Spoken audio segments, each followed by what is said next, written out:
جو ایک میں اب کیا کہوں مفتاح اسماعیل صاحب کا جو سنہرا دور تھا وہ اس کا اب خاتمہ قریب ہے، اور اسحاق ڈار صاحب آ رہے ہیں اس اکنامک سچویشن میں جس میں ہم ہیں۔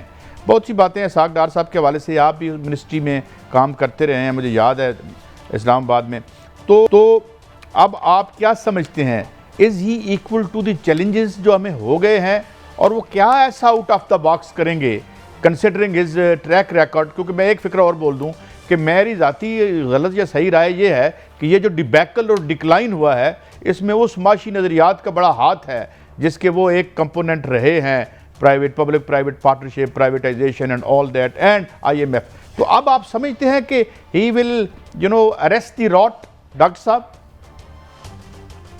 دیکھیں، ڈار صاحب غالباً اکتوبر 2017 میں وہ ملک سے گئے تھے اور اب واپس آ رہے ہیں تقریباً 5 سال کے بعد۔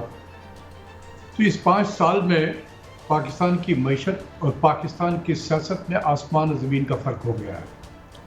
اس 5 سال میں پاکستان کی معیشت آئی ایم ایف نے بالکل برباد کر دیا ہے، اور خاص کر اس پچھلے 5-6 مہینوں میں اتنا برا حشر کر دیا ہے پاکستان کی معیشت کا آئی ایم ایف نے کہ اب یہ پہچان میں بھی نہیں آتا کہ یہ پاکستان کی معیشت تھی کسی زمانے میں، اتنی اس کی شکل بگڑ گئی ہے۔ دوسری طرف یہ ہے کہ اس 5 سال میں ملک کی سیاست ایک ایسے نہج پہ پہنچ گئی ہے جو کبھی بھی پاکستان کے 75 سالہ تاریخ میں نہیں رہی، کہ آج سیاستداں ایک دوسرے کے خون کے پیاسے ہوئے ہیں۔ یہ سے پہلے یہ منظر کبھی نہیں دیکھا تھا جو آج ہم دیکھ رہے ہیں۔ اتنی ایکسٹریم نیچر اور پولرائزیشن ہے اس ملک میں کہ ایک دوسرے کی شکل بھی ہم دیکھنے کو تیار نہیں ہے، بیٹھنا تو بہت دور کی بات ہے۔ تو ایسے ماحول میں جب آئی ایم ایف نے پاکستان کی معیشت کو تباہ و برباد کر دیا اور دوسری طرف سیاست بھی تباہ و برباد ہو گئی ہے، اب ڈار صاحب نے آ کے کیا کرنا ہے اس میں؟ اگر معیشت کو طرف دیکھتے ہیں تو سیاسی مار دھاڑ جو ہمارے یہاں سوائے سیاست میں مارا ماری کے اور کچھ بھی نہیں ہے، کہ کس کو گرفتار کرنا ہے، کس کو مقدمہ بنانا ہے، کس کو اندر کرنا ہے، کس کو باہر لانا ہے، اس کے علاوہ اور پاکستان میں کچھ ہو ہی نہیں رہا۔ تو ایسے ماحول میں ڈار صاحب نے کیا جو ہے وہ جادو کی چھڑی ہوگی ان کے پاس میں کہ وہ آتے ہی تمام چیزوں کو وہ بہتر کر دیں گے؟ میں ہمیشہ کہتا رہا ہوں کہ یہ چیزیں آج جہاں پر ہیں یہ آگے چل کے مزید خراب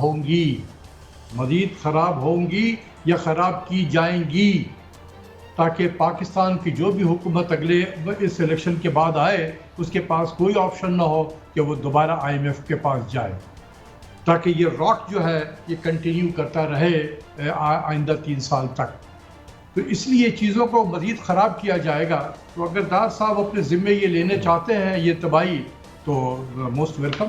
اچھا ڈاکٹر صاحب، یہ جو لنڈن سے جو ذرائع ہیں ان کا کہنا ہے وہ تو بڑی امید دے رہے ہیں کہ ڈار صاحب نے بڑا کام کیا ہے ڈالر پہ، اور پاکستان کی جو سچویشن ہے اس میں ان کے پاس کوئی بڑا کوئی جادوگری ٹائپ سلوشنز ہیں۔ میرا آپ سے سمپل سا ایک سوال ہے جو میں ایز اے اسٹوڈنٹ بات کر رہا ہوں، جو آپ کس طرح ڈالر آپ بڑھا سکتے ہیں ایکسپورٹ میں اضافہ کیے بغیر، نمبر 1۔